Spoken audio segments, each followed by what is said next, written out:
미국 LA 동부에 있는 샌버나디노 시의 이 총기 난사로 14명이 사망을 했는데요. 자, 이것이 IS의 지시냐 아니냐라고 둘러싸고 지금 미국 내에서도 전문가들 걔네도 엇갈립니다. 이 테러를 한 그 당사자가 이 이슬람을 믿고 또 파키스탄인이고 부인도 중동인이고 그리고 또 이 사람 집에서 차에서 사살된 차에서 그리고 집에서 대량의 총기와 총알 그리고 폭약이 발견되었고 또 사전에 테러를 하기 전에 부부가 어머니 집에 6개월 된 애를 맡겼고 딸이죠. 이런 부분을 보면 상당히 계획적으로 테러를 한 것 같아 이런 이야기가 있고 또 다른 한편으로는 이 사람이 상당히 온순했고 또 그렇게 테러를 하기 전에 우발적으로 다투었고 또 테러를 한 장소가 공공보건구 재활복지시설 그 공무원들이 망연회를 하는 자리인데 그런 어떤 자리나 내용으로 보면 이 테러를 할 만한 장소가 아니지 않냐. 만약에 테러를 한다면 사람이 많이 모인 도심에서 이 불특정 다수를 상대로 바디 테러처럼 그렇게 했어야 되지 않겠냐. 그런 측면이나 또 이 사람이 총기 난사를 하기 전에 그 동료들과 다투었다. 그래서 나갔다가 총을 들고 왔다. 이런 부분에서는 우발적인 거 아니냐. 이렇게 보는 시각도 있습니다. 그런데 중요한 것은 이 사람이 이슬람의 성지 순례도 얼마 전에 갔다 왔고 또 미국 내부에 IS 테러와 관련 있는 사람들과 서로 간에 연락을 주고받은 흔적도 보이는 것 같습니다. 저는 이번에 이 말릭이라고 하는 그 부인과 또 파룩이라고 하는 남자 테러범 이 두 사람이 계획적이고 작정을 하고 했다고 보고 있습니다. 물론 한편으로 미국에서 그나마 안정적인 직장을 가진 중동인들이 계획적으로 이런 테러를 했을 것이다 라고 생각하지 않을 거다 라는 시각도 있지만은 제가 볼 때는 이 IS의 홍보 전사가 미국 내부에 한 300명쯤 있다 라는 발표가 나고 다음 날 이 사건이 일어났습니다. IS가 명백하게 자신들의 테러라고 이번에 하지 않는 이유는 이번 테러가 누가 보더라도 확연히 IS와 연계된 사람이 총기 난사를 했다라고 비춰지게 되면 미국 정부는 지상군을 파견할 수밖에 없습니다. 오바마가 이제는 더 이상 끄면 자신의 대통령직 수행이 어려워질 수도 있습니다. 여야에서 다 들고 일어나서 지상군을 파견하라고 할 겁니다. 그렇기 때문에 미국이 쉽사리 IS 테러라고 단정하지 못할 만큼 굉장히 애매한 행태로 이번 사건을 일부러 일으켰다고 보고 있습니다. 그래서 그럴 만한 인물들을 선정해서 저 정도의 사람이 총기 난사를 했을 때 과연 이것을 IS가 시킨 걸로 볼 거냐 보지 않을 것이냐 이렇게 하는 부분이 분명히 있다고 보고요. 그래서 지상군 파병을 못하도록 하기 위해서 이러한 애매한 행태의 총기 난사를 했다고 봅니다. 만약에 직접적으로 그 사람들이 총기 난사를 하면서 이슬람 만세, 모하메드 만세, IS 만세 이러고 또 IS가 우리가 드디어 미국에서 했다 하고 공개적으로 입장을 천명하고 하면 미국은 무조건 지상군이 파병이 되겠죠. 그런데 이렇게 하면 이거 원인 규명을 하는데도 오래 걸리고 또 오바마는 어떤 행색이든지 이것이 IS의 테러라고 아니라고 해석하고 싶은 마음이 꿀떡 같을 건데 그걸 겨냥해서 적당히 애매한 행태로 했다고 저는 개인적으로 그렇게 생각합니다.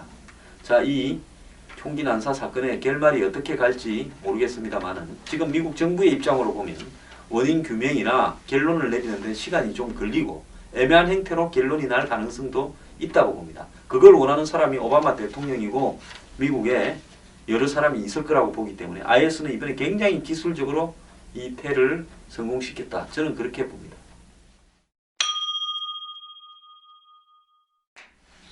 치매 이야기를 좀 하겠습니다. 지금 전 세계 치매 환자가 4,600만 명인데요.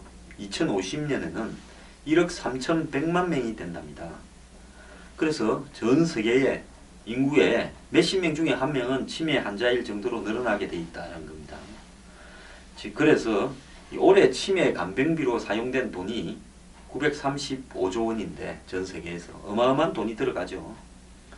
그런데 한국은 그때쯤 271만 명까지 늘어날 거라 이렇게 지금 예상을 하고 있습니다.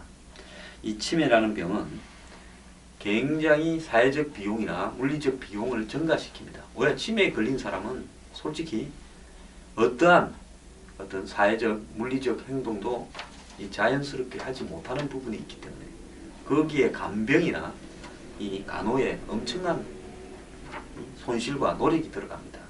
그래서 이것이 치매 환자가 많은 나라는 굉장히 비효율적인 형태로 국가 예산이 쓰여지게 되고 낭비가 되게 되겠죠. 그래서 2013년에 우리나라의 치매 환자가 58명인데 2050년에는 271명까지 간다. 그러면 271명쯤 되는 사람이 또 치매 환자를 돌보는 상황으로 또 가야 될 부분이 있습니다. 이렇게 된 나라에서 어떤 생산적인 어떤 부분으로 이 노동력이 발전적으로 사용되겠습니까? 이런 부분들 때문에 치매약 개발이나 임상실험에 엄청난 돈들이 들어가고 있는데요, 나라마다요. 그럼에도 불구하고 이 치매를 극복하기에는 여전히 많은 시간이 걸릴 것 같습니다.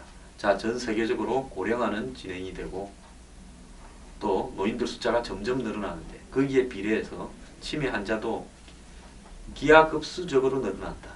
이것이 이 장래에 엄청난 재앙이 될 수 있을 것 같습니다.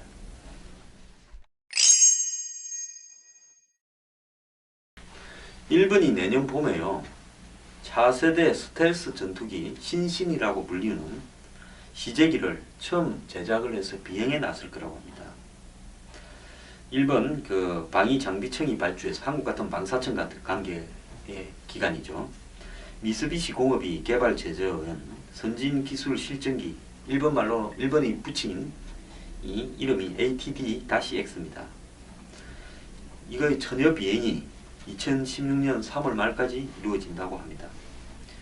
레이더 포착을 피할 수 있는 스텔스 기술을 적용한 ATD-X 비행에 성공하면 일본은 미국, 러시아, 중국에 이어 세계 네 번째 스텔스기 보유국이 됩니다.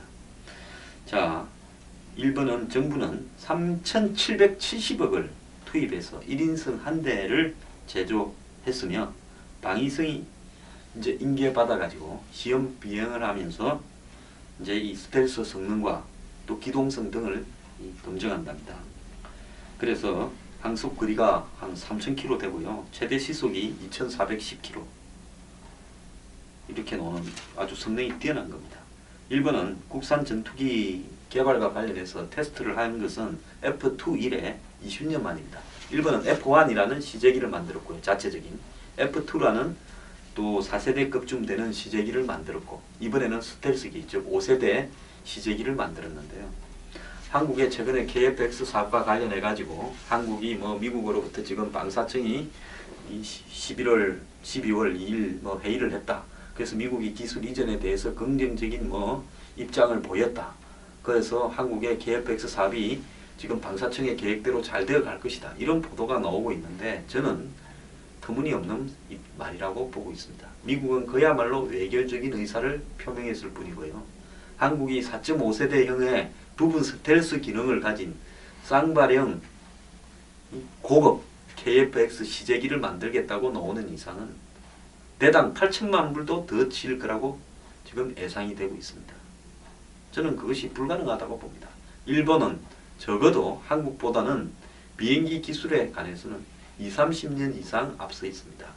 근데 한국이 지금 레이더 기술부터 시작해서 모든 선진 기술들을 자체적으로 10년 안에 개발해서 4.5세대형 부분 스텔스기를 띄운다.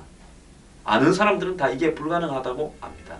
그러면 미국이 해줄 수 있는 부분과 우리가 할 수 있는 부분을 현실적인 관점에서 잘 판단해서 우리가 지금 도태되는 F4와 F5의 성능을 대처해서 F16보다 좀 더 나은 수준의 한국이 가능한 그런 어떤 전투기를 대량으로 저가에 생산하는 방법을 모색하는 것이 최선이라고 생각합니다. 우리가 미국의 기술을 이전을 하지 않겠다는 핵심 4개 기술을 10년 안에 개발해서 4.5세대 스텔스기를 만들어서 띄운다라는 데 대해서 저는 제 양심을 걸고 불가능하다라고 진단을 합니다. 그렇기 때문에 미국과 잘 협의해서 우리가 할 수 있는 수준, 기대 수준을 낮추고 거기에서 우리가 정말 할 수 있는 수준만 우리 기술로 하겠다고 하고 나머지는 미국이 인계해 줄 수 있는 기술을 뭐냐고 서로 잘 따져서 적절한 성능에 적절한 가격에 차세대 전투기를 개발하기로 합의할 것을 다시 한번 당부드립니다.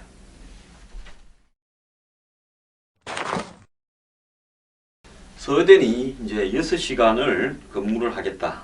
즉 90년대에 공공 부분에 실험적으로 6시간 근로제를 도입했다가 문제가 있어서 조금 이렇게 축소되었다가 최근에 신생 벤처 기업으로 다시 6시간을 일하는 방식을 도입하고 있다. 이런 게 나오니까 8시간에다가 뭐 다 야근은 필수인 한국인 노동자들이나 근로자들이 이런 부분에 대해서 상당히 부러워하고 있습니다. 그런데 실제로 그 소요된 6시간의 노동의 실상이 뭐냐? 그걸로 봤을 때 정말로 일을 알차게 집중적으로 6시간을 한다는 겁니다. 거기에 반해서 한국의 공무원, 공기업, 일반 회사에 보면 낮에 주식하다가 컴퓨터로 이것저것 인터넷 서핑으로 뉴스 찾아서 보다가 좀 졸다가 점심 먹으러 갔다가 좀 늦게 들어오기도 하고 또 옆 사무실에 가서 잡담을 하고 오기도 하고 또 담배 피러 나가기도 하고 뭐 이러면서 제가 옛날에 정부 종합청사에 잠깐 일을 할 때 보니까 하루에 공무원 일하는 시간이 서너 시간 되겠나 싶다 이런 생각도 했습니다. 자, 독일은요 아예 그냥 직장에서는 스마트폰을 금지를 시킵니다. 그리고 점심시간을 15분에서 20분 샌드위치로 때우기도 한답니다. 그리고 나머지 시간은 일에 전력 투구하고 퇴근 후에 일찍 퇴근해서 집에 가서 저녁을 즐긴답니다.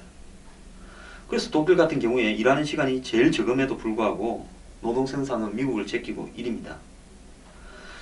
자, 그럼에도 불구하고 이렇게 근로를 단축을 시키면 전체적으로 성장이 줄어들 수 있다. 이렇게 이야기를 하는데요. 이 스웨덴 같은 나라에서 6시간을 일하는 것이 가능한 이유는 뭔가 하면 결국은 시간만 때우고 앉은 게 아니라 그 6시간에는 어떠한 잡담이나 잡념이나 또 쓸데없는 일을 하지 않고 무조건 일에 집중해서 6시간을 풀로 때우겠다라는 이런 부분이 있기 때문에 가능한 겁니다. 한국의 자동차 조립하는 공장 한번 가보십시오. 자, 한국의 어떤 직장이든 스마트폰이나 이런 것을 금지시키면 난리 날 겁니다. 그래서 이런 부분하고 관련해서 스웨덴의 6시간 근로제는 사람들이 6시간 동안 업무에 집중을 하기 때문에 있는 겁니다. 자, 독일 같은 경우에 2014년에 연간 노동시간이 1371시간입니다. 스웨덴 지금 6시간을 하겠다는 스웨덴이 1609시간입니다. 한국은요 1년에 2124시간을 일을 합니다. 이 2124시간 중에서 진짜로 일에 집중하는 시간은 얼마나 될까요? 저는 1000시간이 되겠습니다. 1000시간이 될 거라고 생각하지 않습니다. 자, 이런 부분 때문에 선진국은 계속 더 잘 나가는 거고 중진국이 선진국이 되기 어려운 것입니다.